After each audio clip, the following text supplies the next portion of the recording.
Question number 80 है कि if p1 be the period of fx summation of k equal to 1 to n greatest integer function के अंदर kx minus n N plus one into x by two where जो ये है greatest integer function है और p2 be the period of gx maximum of x minus greatest integer और minus X minus greatest integer function के अंदर minus x ये आपको gx इस तरह से डिफाइंड है।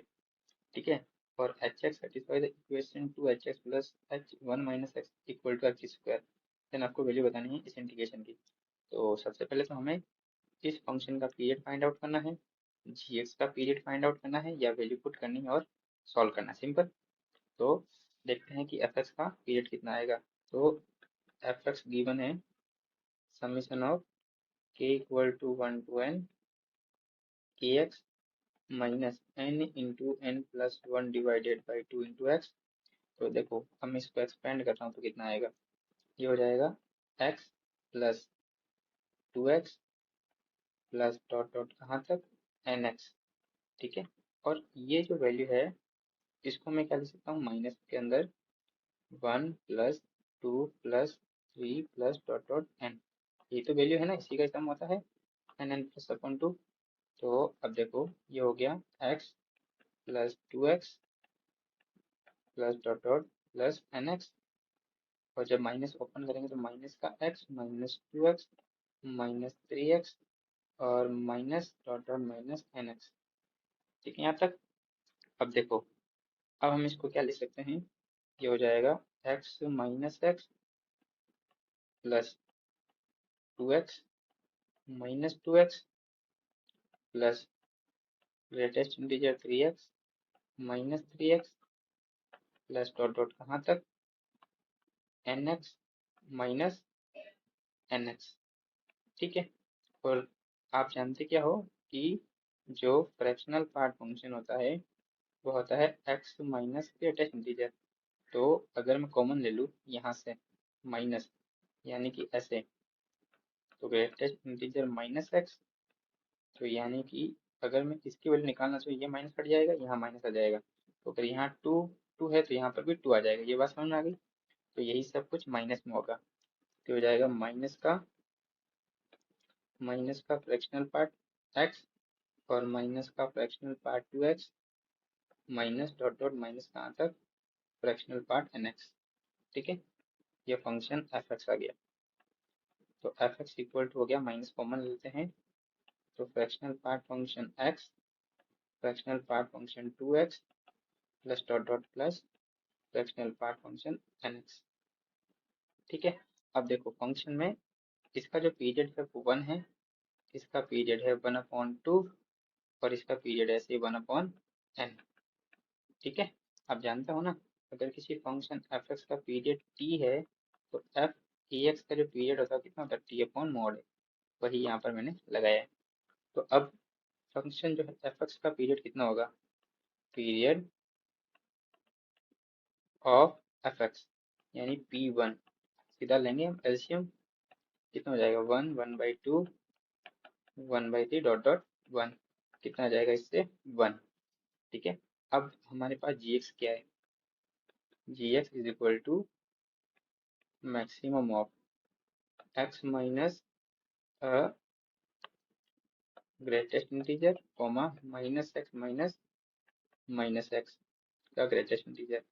इसको हम क्या ले सकते हैं, फ्रैक्शनल पार्ट, ये हो जाएगा फ्रैक्शनल पार्ट, हो जाएगा माइनस का यहाँ नहीं माइनस का फ्रैक्शनल पार्ट।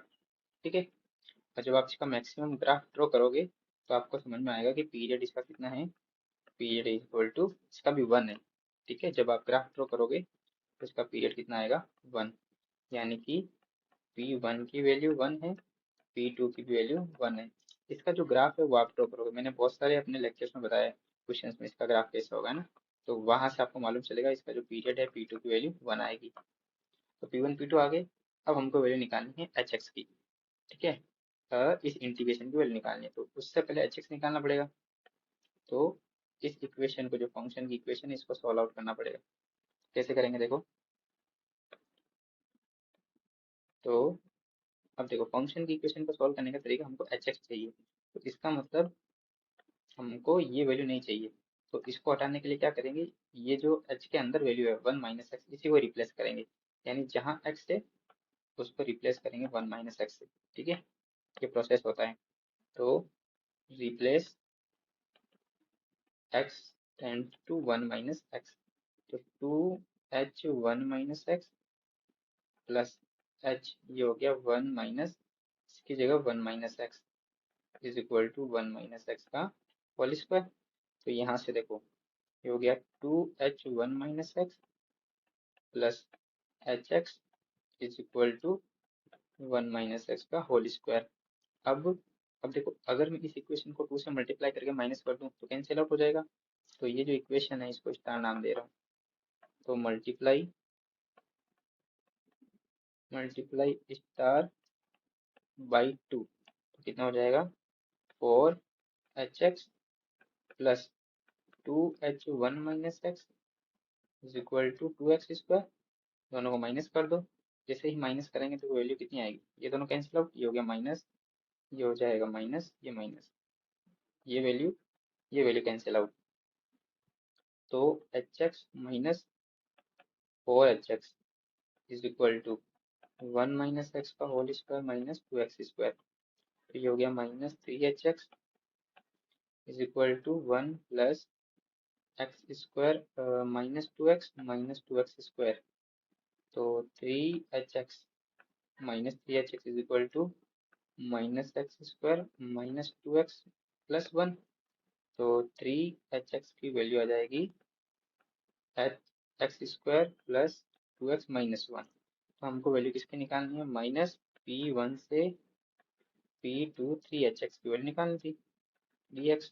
तो वही, ये हो जाएगा -1 to 1 x square plus 2x minus 1 dx। Odd वाला तो जीरो हो जाएगा, बाकी इसकी वैल्यू कितनी आएगी, ये हो जाएगा 0 से 1, टू आगे आएगा एक्स स्क्वायर माइनस 1 dx। तो ये हो जाएगा 2x³ upon 3 minus x 0 to 1। तो ये हो जाएगा 2, 0 to 0 हो जाएगा, 1 रखेंगे तो 1/3 माइनस 1, 2 इंटू माइनस का 2/3 यानी कि 4/3 माइनस का। तो हमको तो मोड चाहिए, माइनस p1 से p2 3h dx का मोड की वैल्यू निकालनी थी। तो -4/3 का मोड इज इक्वल टू 4/3। ठीक है, तो इसका आंसर कितना आएगा 4/3।